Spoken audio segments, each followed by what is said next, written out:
So then he finishes up this chapter by saying, does God really need to be proven? Can't we just exist? I mean, sure, this is an important question, I guess. It would revolutionize our idea if we all came to an agreement that God exists and he created us and, he provided a way for us to think and act that conforms to his ways.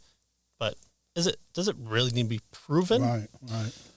So he says, I hope by now I've been able to persuade you that there are excellent reasons to believe in a transcendent personal God who created and sustained the universe. Again, that there are reasons. Why should I believe Christianity? There are reasons, which, harkening back to the first couple chapters, was his intended goal in there, is not to argue for, that there are issues and we're resolving them, but it's just that there are reasons. Yeah, it's reasons.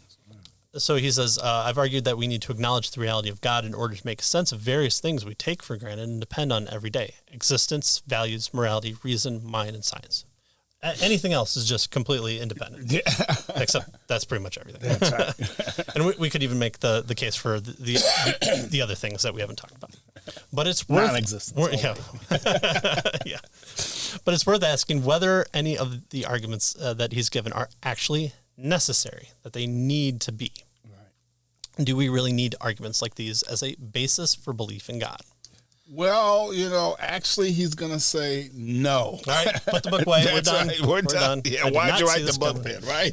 Yeah. He says, indeed, from a Christian perspective, that would be quite a bad thing because it takes some serious intellectual effort and aptitude, he tells us, to understand, all these various complicated arguments, right? And so if we needed arguments, there may, folks may be in trouble, right? Little old me's, right? He says Christianity isn't just for the intellectuals. It's for everyone. You don't need to be, a black belt in philosophical jujitsu, right, to know that God exists. He says, on the contrary, the Bible teaches that the existence of a personal creator is plainly evident to everyone from his creation. Right? God's fingerprints, he tells us, are everywhere. Right? And so every single element of the universe, from the magnificent spiral in galaxies to the tiniest snowflake, offers evidence of its divine authorship. Right? So if the Creator's existence is so evident, why are there atheists? And why do religious people have disagreements about God? Good question. Very good. Right. Again, Christianity has its answer. Okay. Good. Although everyone knows some basic truths about God through his creation, we suppress this knowledge because we don't like those truths. So we suppress the knowledge of God, right? We close our eyes to the, how God is revealed all throughout creation. Right. Admittedly, that sounds perverse on the face of it. Why would anyone not want to know the truth about God? The problem is not that we don't want the truth, but rather we don't want that truth. Oh, okay. We want our own truth. Right, absolutely. Okay. Yeah. We want the truth to be something else. The Christian view is that our natural fallen state, our ambitions and desires are corrupted so that we're profoundly self-centered rather than God-centered. Right. So that's what we talked about earlier in the book, right. So this is why we explained what Christianity is in a nutshell. Yeah.